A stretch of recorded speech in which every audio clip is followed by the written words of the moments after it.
हर खबर पर होगी आपकी पकड़। डाउनलोड कीजिए एबीपी लाइव ऐप। इस देश में किसी भी मुद्दे पर राजनीति हो सकती है, किसी भी, बस उसके पीछे वोट बैंक होना चाहिए। मजदूरों की ट्रेन से घर वापसी भी इन्हीं में से एक मुद्दा है। मजदूरों से ट्रेन के टिकट के पैसे तो ले लिए गए। कांग्रेस ने इसे आज एक पॉलिटिकल और इमोशनल मुद्दा बनाकर केंद्र सरकार को घेरने की कोशिश की, लेकिन यह कोशिश नाकाम हो गई। कांग्रेस ने देश के 13 करोड़ मजदूर वर्ग का साथ लेने के लिए बीजेपी पर आरोप लगाया, लेकिन कांग्रेस का ये वार खाली चला गया। क्या हुआ आज सुबह से अब तक, ये एक इंटरेस्टिंग पॉलिटिकल कंट्रोवर्सी है। हालांकि इस कंट्रोवर्सी का फायदा यह हुआ कि अब 4 राज्यों में प्रवासी मजदूरों को घर लौटने के लिए ट्रेन का किराया नहीं देना होगा। इस पूरी खबर को देखें उससे पहले 5 हेडलाइंस।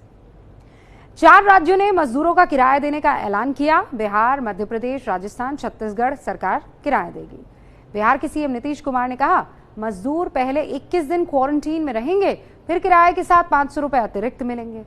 नीतीश के ऐलान के बाद केरल से बिहार पहुंची 2 ट्रेनों के मजदूर ने यह दावा किया कि किराए के तौर पर उनसे 910 रुपए लिए गए। किराया लेने पर सोनिया गांधी ने कड़ा ऐतराज जताया। बीजेपी ने कहा, किराए का पैसा राज्य सरकार और रेलवे देगी। सोनिया पर सस्ती राजनीति का आरोप लगाया। तेजस्वी यादव ने पार्टी फंड से 50 ट्रेनों का किराया देने की घोषणा की। जेडीयू ने कहा, अपने इलाके में 50 ग्राम अनाज नहीं बांट सकते हैं तेजस्वी।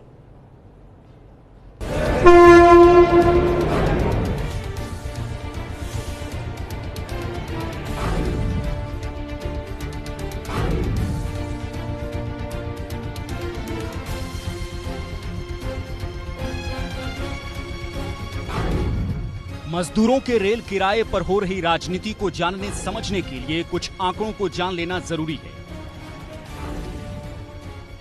देश भर में 13 करोड़ से ज्यादा प्रवासी मजदूर हैं।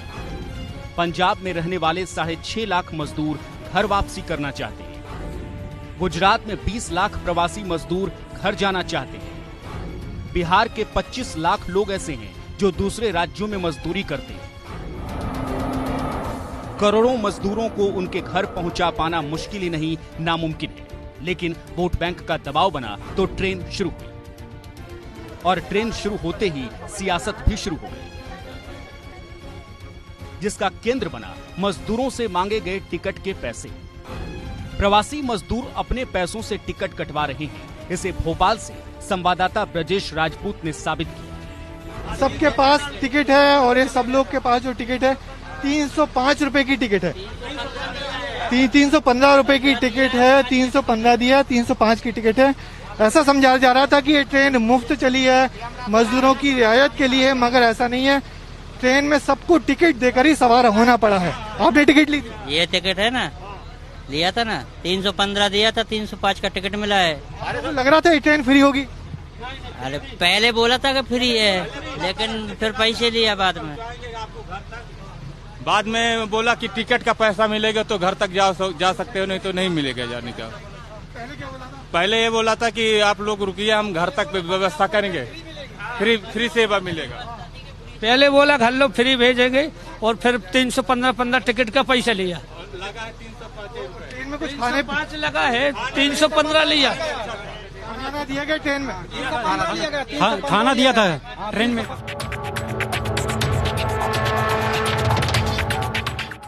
कांग्रेस ने इसे मुद्दा बनाया और मजदूरों के नाम पर राजनीतिक रोटी सेंकी। सोनिया गांधी ने बयान जारी करते हुए कहा, महज 4 घंटे के नोटिस पर लॉकडाउन करने की वजह से लाखों श्रमिक अपने घर वापस नहीं लौट पाए। 1947 के बंटवारे के बाद देश ने पहली बार ऐसा मंजर देखा कि श्रमिक हजारों किलोमीटर पैदल चलकर घर वापसी के लिए मजबूर हो गए। उनकी व्यथा सोचकर हर मन कांप गया। लेकिन देश और सरकार का क्या कर्तव्य है? आज भी लाखों श्रमिक घर वापस जाना चाहते हैं। उनके पास न पैसा है न साधन। दुख की बात है कि भारत सरकार और रेल प्रशासन इन श्रमिकों से रेल यात्रा का किराया वसूल रहे हैं। सोनिया गांधी ने ऐलान किया कि मजदूरों के किराए का पूरा खर्च कांग्रेस उठाएगी। सोनिया ने कहा, ये विकट हालात देखकर कांग्रेस पार्टी ने निर्णय लिया कि हर प्रदेश में जरूरतमंद श्रमिक भाइयों और बहनों के घर लौटने की रेल यात्रा का खर्च उठाएंगे। सोनिया गांधी ने सियासत का स्ट्रोक खेला और केंद्र की सरकार के साथ साथ बीजेपी शासन वाले राज्यों को निशाने पर लिया। कांग्रेस ने बीजेपी के खिलाफ कारपेट बॉम्बिंग शुरू की।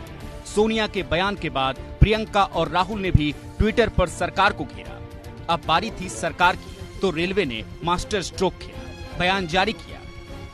कहा, यात्रा का 85% खर्च रेलवे खुद उठा रहा है। इसमें ट्रेन चलाने का खर्च, सोशल डिस्टेंसिंग की वजह से खाली छोड़ी गई सीटें, वापसी में ट्रेन खाली आने की वजह से हुआ नुकसान आदि शामिल है। बाकी का 15% का खर्च राज्य सरकारों को उठाना है, जो बड़ी राशि नहीं है। अभी टिकट कितने का दिए हैं आपको? अभी 370 का। और वैसे जब आते थे आप लोग तब कितना किराया होता है? तब वही 340 रुपया। 340 होता जी। था 370। हाँ। टिकट मिला आज आपको? हाँ। खाने पीने की व्यवस्था थी ट्रेन में? हाँ। क्या खाने को दिए? वो पूरी भाजी दिए थे। पूरी भाजी दिए थे, पैसा नहीं लिए थे? नहीं, उसका नहीं। अब बारी बीजेपी की थी, तो सोनिया गांधी पर बेवजह राजनीति का आरोप लगाया। इसमें जो खर्चा आ रहा है, ट्रेन का खर्चा, लोग डिस्टेंसिंग का खर्चा, ट्रेन को चलाने का खर्चा, सारा खर्चा 85% खर्चा, सारा खर्चा रेलवे ले रही है, रेलवे बियर कर रही है। किसी एक यात्री से रेलवे ने टिकट ना लिया, कहा है, ना बेचा है। इस बात को इतने गंदे तरीके से प्रस्तुत करना, ये घिनौनी राजनीति नहीं तो और क्या है। रेलवे सारा खर्चा कर रही, जो बाकी कौन लोग कितने आएंगे इसको चिन्हित करने का काम प्रदेश सरकारें कर रही हैं। इसलिए प्रदेश सरकार को उसका नॉमिनल 10-15% खर्चा प्रदेश सरकार पर आएगा, यात्री पर कोई खर्चा नहीं है। मैं बहुत स्पष्टता के साथ कह देना चाहता हूं देशवासियों को, जिस प्रकार से सोनिया गांधी ने झूठ फैलाने का काम किया है और लोगों को बरगलाने का काम किया, इसको स्पष्टता होनी चाहिए कि यात्री से किसी ने कहीं कोई पैसा नहीं मांगा है। हालांकि बीजेपी ने गांधी परिवार पर जो सवाल उठाए, उसे गांधी परिवार के धुर विरोधी माने जाने वाले बीजेपी सांसद सुब्रमण्यम स्वामी ने ही खारिज कर दिया। ट्वीट करते हुए लिखा,